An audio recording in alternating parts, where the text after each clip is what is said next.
자, 그러면 이제 오픈소스의 등장에 대해서 살펴볼 텐데요. 그 전에 잠깐 컴퓨터의 등장 및 발전에 대해서 쭉 살펴보고자 합니다. 그 이유는요, 우리가 소프트웨어가 언제 시작했는지부터 볼 때 오픈소스라는 게 왜 중요한 의미를 갖는가, 그걸 좀 살펴볼 수가 있기 때문입니다. 자, 컴퓨터 역사를 보통 우리가 일반적으로 이야기할 때는요, 전자계산기라고 이야기합니다. 컴퓨터를. 영어로는 EDPS라고 하는데요. 최초의 컴퓨터라고 보통 얘기하는 거, 최초의 컴퓨터, 즉 컴퓨터의 시초라고 이야기하는 건요, 여기 왼쪽에 나와 있는 파스칼 계산기를 가지고 이야기합니다.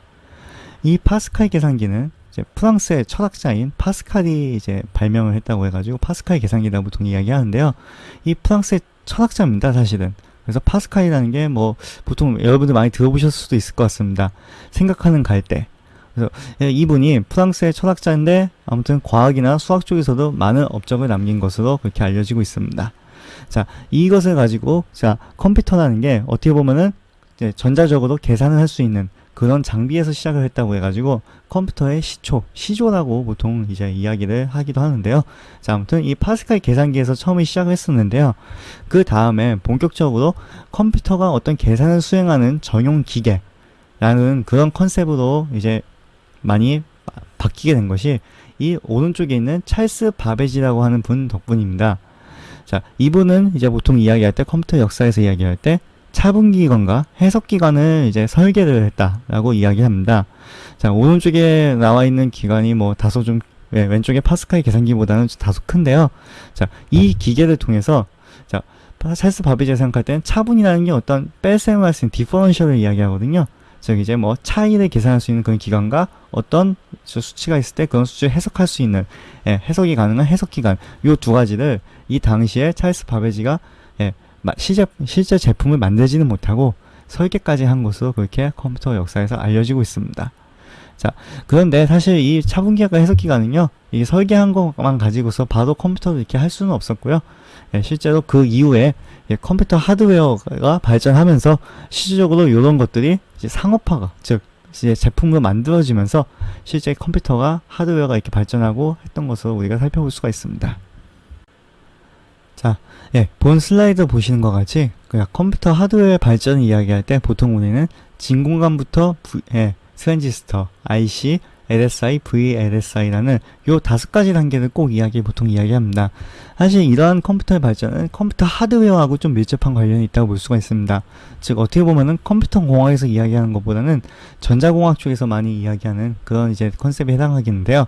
자, 이 진공관, 트랜지스터 요 순서를 가지고서 보통 이야기할 때 뭐 1세대 컴퓨터, 2세대 컴퓨터, 3세대 컴퓨터, 뭐 4세대, 5세대 컴퓨터 뭐 이런 식으로 이야기하기도 합니다. 자, 이런 이 진공관의 발명이라는 게 당시엔 굉장히 획기적이었는데요. 지금 보시는 이 진공관은 어떤 관 안에 실제로 아닌 진공이 되어 있는 겁니다. 그래서 요걸 이용해 가지고서 이제 컴퓨터의 어떤 기본적인 부품이 돼 가지고 이걸 굉장히 많이 모아 놓으면은 어떤 아까 전 슬라이드에서 보셨던 찰스 바베지의 어떤 차분기관과 해석기관 같은 그런 연산이 가능한, 실제로는 요 중간에 잠깐 빠져 있는데 폰 노이만이라는 그 분께서 이제 어떤 튜링 머신의 그런 아키텍처, 폰 노이만 아키텍처, 뭐 튜링 머신 뭐 등등이 나오면서 이제 컴퓨터의 어떤 이제 논리적인 그런 것들이 많이 좀 정립이 되는데요. 자, 어쨌든 간에 여기 왼쪽에 이제 나와 있는 1944년이라고 되어 있는 이 마크어는 보통 우리가 컴퓨터 역사를 이야기할 때 최초의 자동 계산 기계라고 이야기합니다. 자, 그리고 최초의 전자식 컴퓨터라고 알려져 있는 것이 바로 이 오른쪽에 있는 1946년에 만들어진 ENIAC이라고 하는데요. 이 사실 ENIAC은 이제 최초의 전자식 컴퓨터라고 보통 알려져 있지만은 약간의 논란이 있습니다. 이 당시에 뭐 다른 이제 최초의 전자식 컴퓨터라고 불려지는 또 장비가 있기 때문에 약간 좀 논쟁은 있습니다만 어찌됐든 이 당시에 컴퓨터 규모가요, 오늘날의 개인용 컴퓨터, 우리가 집에서 쓰는 컴퓨터 PC라든가 아니면 노트북과는 달리 엄청나게 큰 규모를 자랑했습니다. ENIAC의 경우에 여기 있는 ENIAC이 무게가 약 30톤에 달한다고 합니다.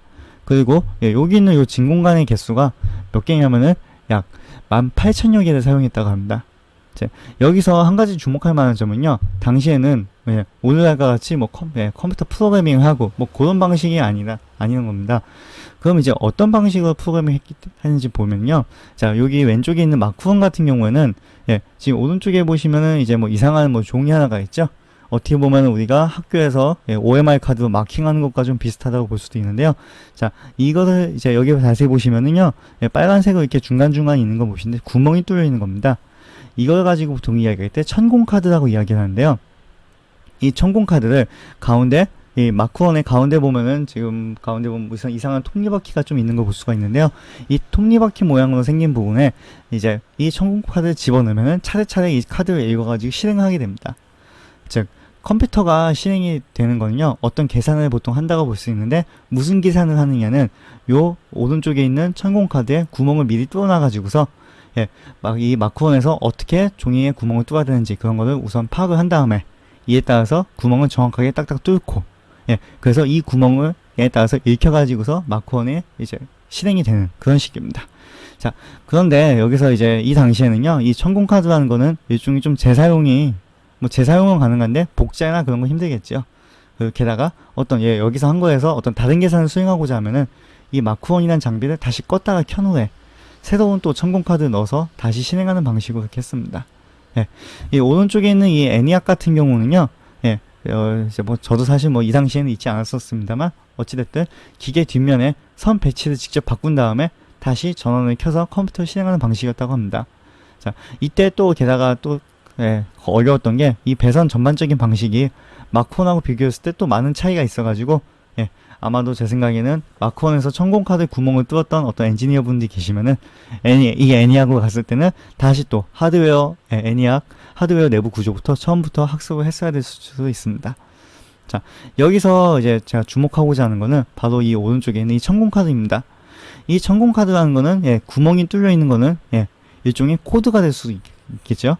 그리고 어떻게 보면 이 천공카드를 같이 다시 사용한다면 재사용이 가능합니다. 그리고 복사가 사실 힘들기도 하지만 어쨌든 똑같이 구멍을 뚫으면은 코드 복사도 가능하기도 합니다.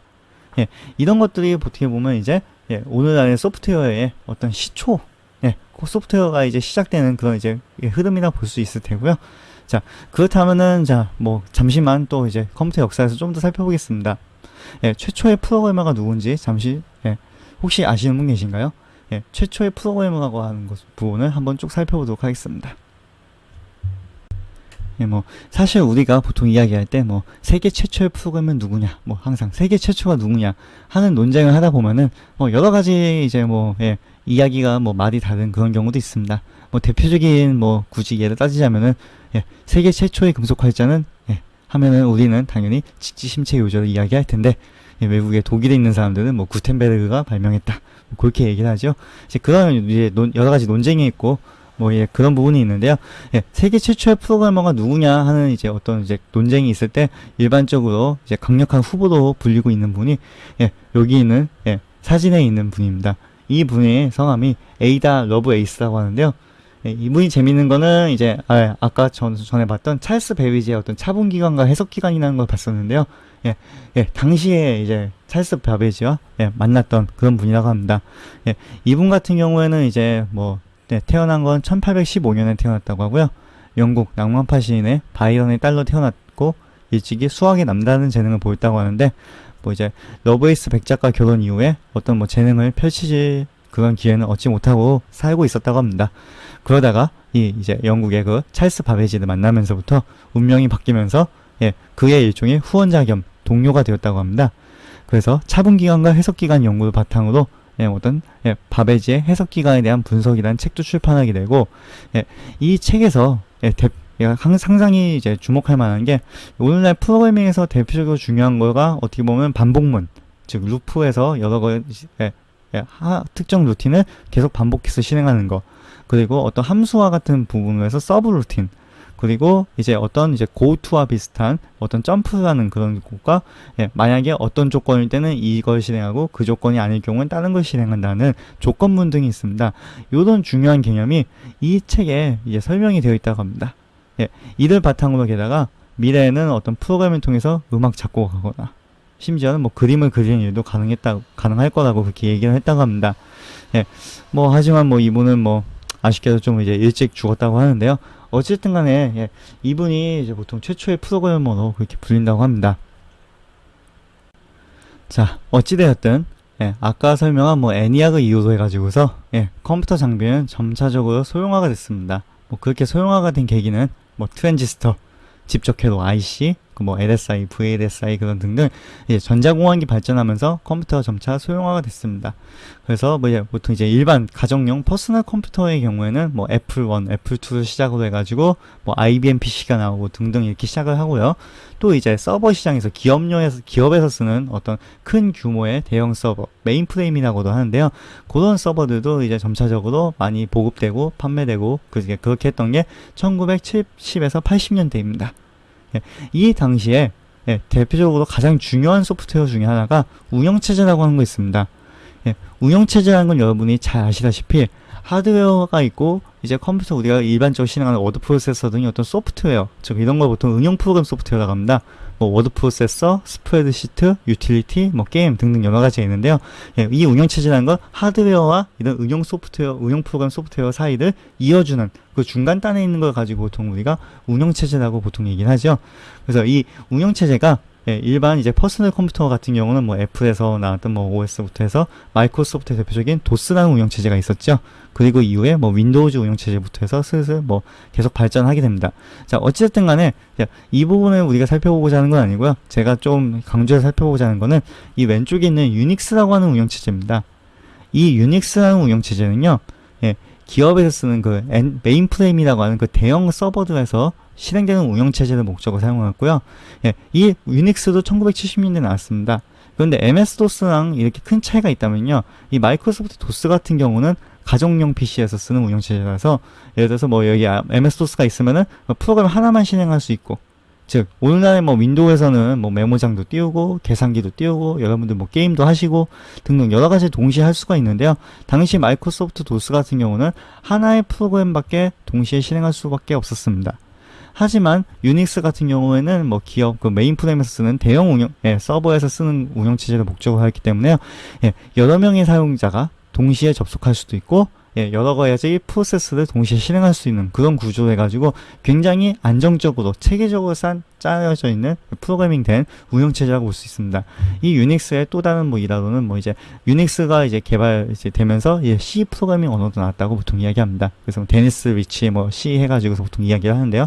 자, 어찌됐든 간에 이후에 이 유닉스는 점차적으로 계속 발전하게 되고 그러는데요.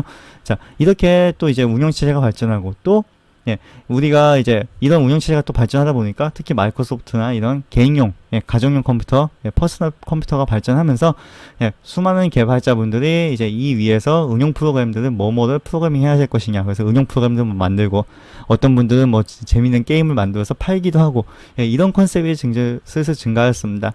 어찌 보면 또 이렇게 컴퓨터의 시장이 운영체제를 성장할 수 있었던 거는 운영체제가 있었기 때문이고, 이 위에서 돌아가는 뭐 다양한 소프트웨어들을 할 수 있는 개발자들이 개발할 수 있는 그런 분위기도 마련돼 있었고, 그리고 뭐 이제 저장 장치로 점점 이제 발전하면서 오늘날은 SSD 같이 상당히 빠른 저장 장치 이용하기도 하는데, 어쨌든 간에 이런 여러 가지 발전이 더불었기 때문에 오늘날과 같은 이제 좋은 세상이 오지 않았을까 생각하고요. 자, 이때 한 가지 그냥 좀 집중해서 살펴보자 합니다.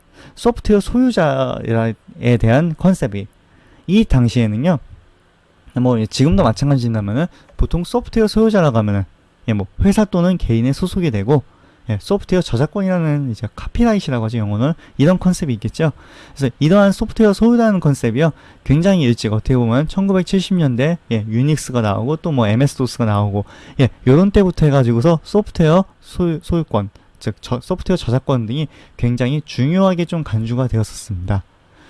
이것이 이제 후에 제가 바로 뒤에 설명한 오픈소스 운동과 좀 관련이 되어가지고 이제 좀 얘기가 진행이 되게 됩니다.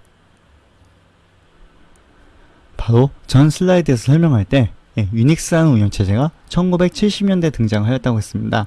이 이후로 1980년대는요, 이 유닉스라는 게 다양한 버전으로 좀 파생이 됩니다. 유닉스라는 운영체제가 보통 이야기할 때 뭐 시스템 V, 뭐 BSD 계열, 뭐 등등 여러 가지 이야기하고 있는데요. 이 이후에 리눅스라는 운영체제가 나온 건 1990년대 리누스 토발제이에서 운영체제 나왔고요. 1980년대만 하더라도 어떻게 보면 유닉스 운영체제가 주요를 이뤘다고 볼 수가 있습니다. 서버 시장, 즉 메인 프레임이 돌아가는 그런 이제 서버 시장이고, 개인 뭐 환경에서야 뭐 MS-DOS라든가 뭐 그런 운영체제가 많이 있었죠. 자, 그런데 이 1980년대 주목할 만한 거는요, 컴퓨터 하드웨어에 포함된 전용 운영체제들은 이 컴퓨터 하드웨어를 개발하는 회사에 보통 소유된 어떤 프로그램 소스였습니다. 즉, 컴퓨터 어떤 특정 하드웨어를 개발한다. 이 당시에는 뭐 예를 들면 뭐 PDP라는 뭐 이제 그런 하드웨어도 있었는데요. 그런 하드웨어도 있으면 그 하드웨어를 제조하는 업체에서 유닉스 운영체제를 이렇게 뭐 이제 어떤 소스를 사다가 파생을 해가지고서 자기 회사의 소유인 운영체제를 이렇게 만드는 뭐 이제 그런 체제라고 보시면 되는데요. 이 유닉스라는 거는 그런데 사실상 좀 얘기하자면은 사실 유닉스는 엄밀히 따지면 오픈소스가 아닙니다. 유닉스라는 거는 이제 어떤 클로즈드 소스고요. 이 당시에 뭐 어떤 수많은 연구에 가지고서 뭐 이제 소위 개방형 그룹이라고 하죠. 즉 이제 오픈소스는 아니지만 저작권이 있는 하지만은 어떤 이제 자유롭게 뭐 토론하고 뭐 이제 운영체제 뭐 개발하고 이제 그런 일종의 개방형 그룹을 통해서 서로 좀 의사소통을 서로 자유롭게 하면서 이 이제 발전된 운영체제고 굉장히 안정적인 운영체제가 됐습니다. 그런 운영체제임에도 불구하고 이 컴퓨터 하드웨어를 소유하는 회사들은 어떤 규정들을 만들어 가지고서 이 운영체제의 어떤 소스를 뭐 가지고서 절대 뭐 다른 데서 이야기하면 안 된다. 예를 들면 아니면은 이렇게 개발을 한 사람이 어떤 이직을 할 때 어떤 영향을 미친다든가 오늘날과 같은 어떤 이제 법적인 그런 이제 뭐 이슈하고 좀 비슷하다고 볼 수 있는데요. 자, 어찌됐든 간에 근데 이제 기업들은 이 규정들을 통해 가지고서 좀 이제 어떤 유닉스라는 운영체제가 이 당시에 개방형 그룹에서 서로 의사소통을 하면서 이제 발전했던 이 유닉스라는 어떤 철학은 뭐 운영체제가 있어 서로 안정적이 되기 위해서는 보다 안정적이게 운영체제가 실행되기 위해서는 유닉스가 실행되기 위해서는 어떻게 해야 되느냐 서로 뭐 이제 나는 이렇게 해야 된다 또 다른 사람은 뭐 컴퓨터 학문에서 보면 뭐 이렇게 하는 게 낫지 않느냐 아니면 또 다른 사람들은 그러나 현재 실 장비에서 이거밖에 지원을 안 하기 때문에 뭐 이렇게 돼야 된다 등등 서로 다양한 의견들을 자유자재로 내면서 어떤 운영체제가 발전을 했었음에도 불구하고 기업들이 이렇게 만들어놓은 이 규정 때문에 오히려 이 자유로운 의사소통을 제한을 하게 되는 그런 역효과를 발생하게 됐다는 거죠. 자, 그래서 여기 왼쪽에 그림에 있는 리처드 스톨먼이라는 사람이요. 1980년대에 이러한 철학이 좀 반해가지고서 우리가 좀 자유 소프트웨어를 강조해야 되는 거 아니냐.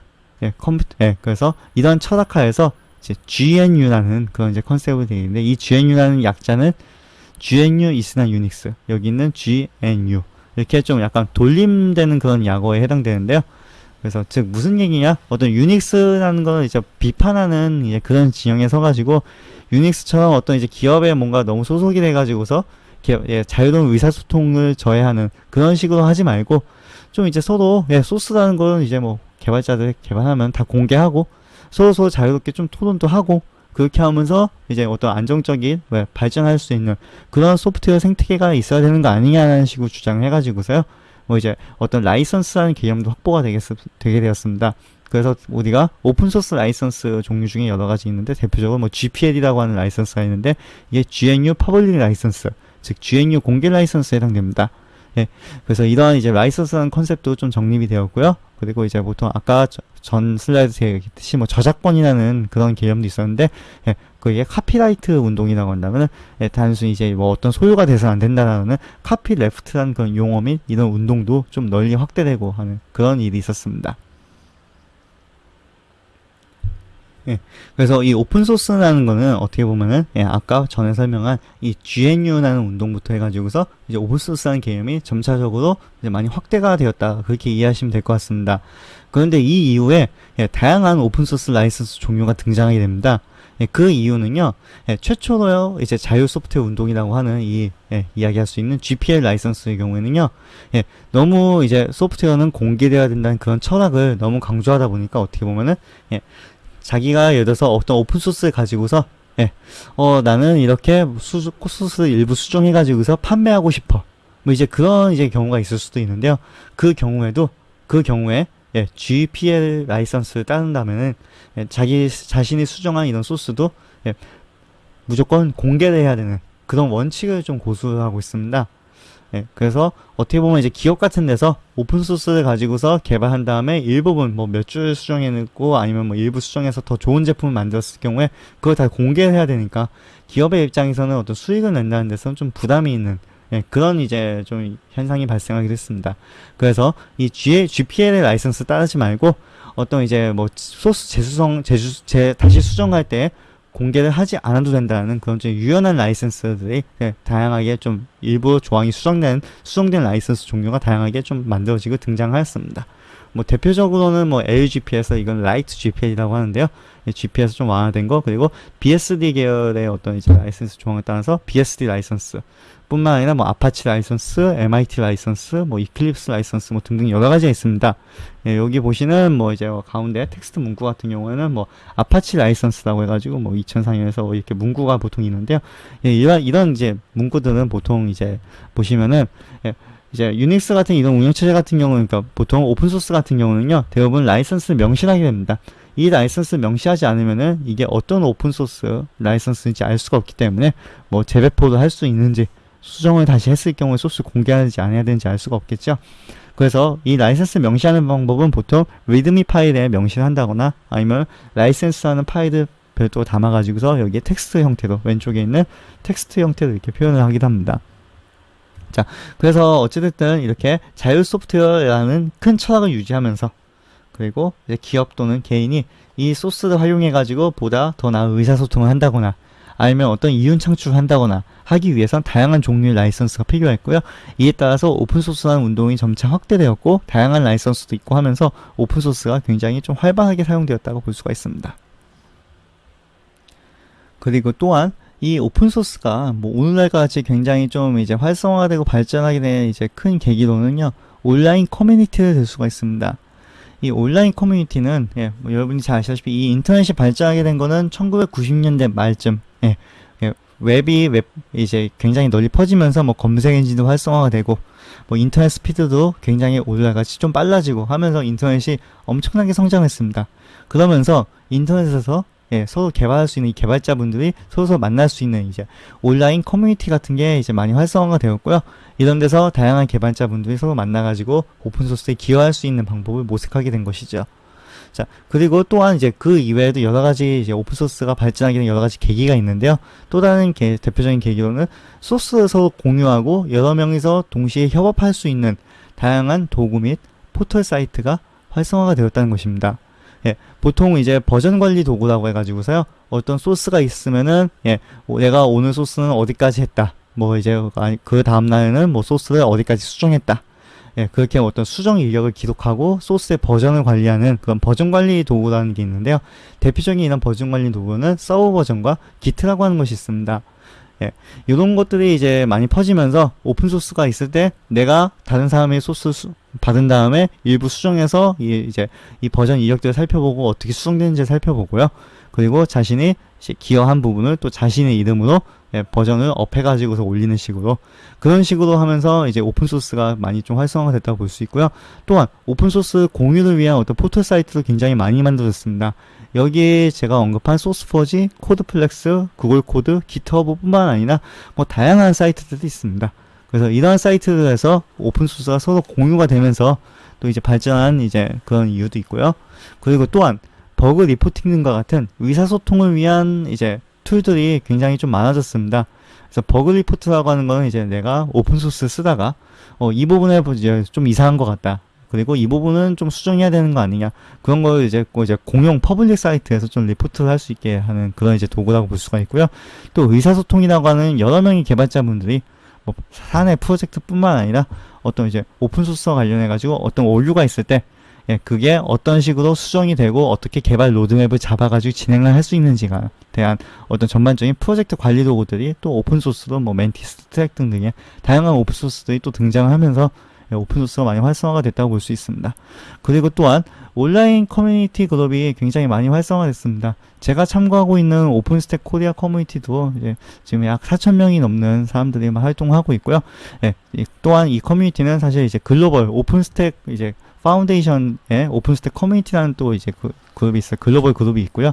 여기에 또 이제 다양한 사람들이 또 모여서 국제적으로 또 이야기하기도 합니다. 이런 게 꼭 오픈스택뿐만 아니라요. 뭐 우분투 사용자 그룹, 뭐 레드앤 뭐 사용자 그룹 등등뿐만 아니라 뭐 마이크로소프트 뭐 그룹 등등 여러 가지 그룹들이 굉장히 많고요. 이런 그룹들이 온라인에서 많이 좀 활성화가 되고 있기 때문에 오픈소스가 이렇게 이제 오늘날과 같이 좀 발전할 수 있지 않았나 그렇게 보고 있습니다. 그렇다면 이 오픈소스라는 게 이제 발전한 게 어떤 개인과 기업에는 어떤 관계가 있을까요? 예, 오픈소스와 우선 개인의 관계에서 보면은 뭐 타인의 소스를 서로 이해를 통해 가지고서 어떤 자신의 지식을 습득하고 지적인 어떤 개발 능력을 향상시킬 수 있는 그런 장점도 있고, 어떤 정보 교류가 된다거나 또는 뭐 이제 마음에 맞는 개발자 동료를 찾아가지고서 같이 일을 할 수도 있고요. 아니면 뭐 이제 취업이나 어떤 이직을 할 때 오픈소스의 어떤 활동했던 그런 경력들이 또 도움이 되기도 합니다. 그리고 어떤 기업의 입장에서 보면요, 이 오픈소스 사용하면 아무래도 공개되어 있고 검증되어 있는 그런 소스이기 때문에 안정적이라고 상대적으로 그렇게 볼 수도 있는 그런 컨셉이 있고요. 물론 오픈소스이기 때문에 완성도가 떨어진다는 그런 이제 단점 또한 가지고 있긴 합니다만, 그리고 또한 오픈소스를 잘만 활용하면은 프로젝트 어떤 개발 기간을 단축시킬 수도 있습니다. 왜냐하면은 이미 개발되어 있는 기능을 잘 활용하는 것이기 때문이죠. 그리고 이제 어떤 버그 리포트나 어떤 버그 문제 이슈를 해결할 때 글로벌 전 세계에 많은 사람들이 어떤 참여를 해가지고서 이 문제가 있다 하면은 이걸 해결하기 위해서 이런 방법도 있고 저런 방법이 있고 다양한 방법들을 또 토의하면서 빠른 버그 해결에 기여를 하는 경우도 있습니다. 그리고 특히 대형 글로벌 기업의 경우에는요, 특정 오픈소스 프로젝트에 회사원들이 적극적으로 참가하기도 합니다. 이런 경우는 이제 재밌는 게 어떤 기업에서 생각하는 어떤 발전적인 방향과 오픈소스의 어떤 이제 수정되고 뭐 이제 기능이 추가되고 하는 그런 부분과 같이 좀 성향이 맞아떨어지게 되는 그런 움직임도 좀 볼 수가 있습니다. 그래서 이 부분들은 좀 뒤에서 오픈스택을 살려서 해서 다시 좀 설명하도록 하겠습니다. 다음으로 클라우드와 오픈소스를 설명할 건데, 그 전에 잠시 오픈소스의 어떤 통계적인 의미와 오픈소스가 어떻게 분야에서 쓰이는지 좀 살펴보도록 하겠습니다. 여기 슬라이드에 나와 있는 FOSS는요, Free and Open Source Software를 의미합니다.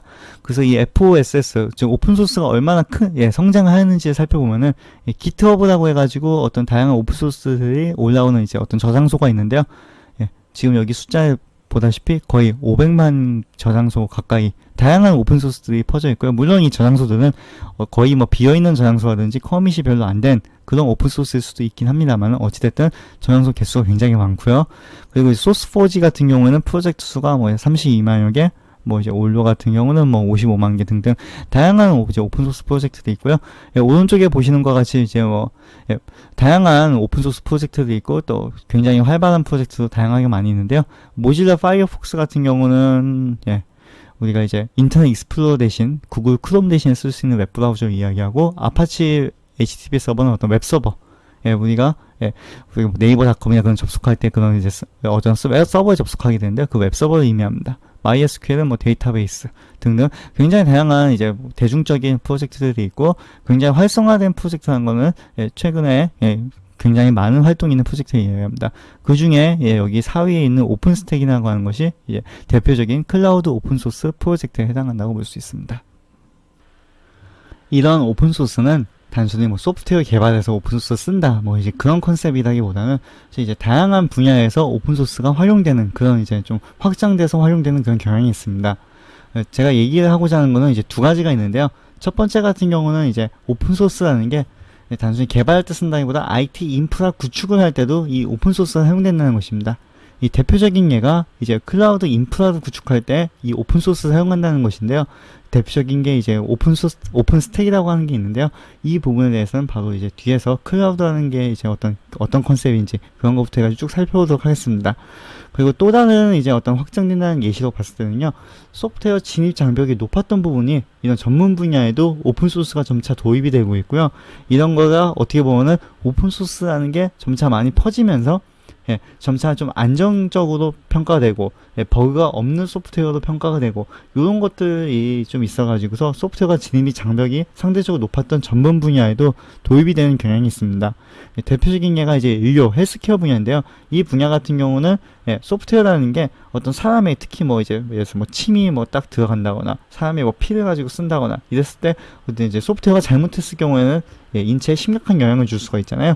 그렇기 때문에 어떤 소프트웨어라는 게 이제 굉장히 좀 부정적으로 좀 이제 영향을 미쳤는데요.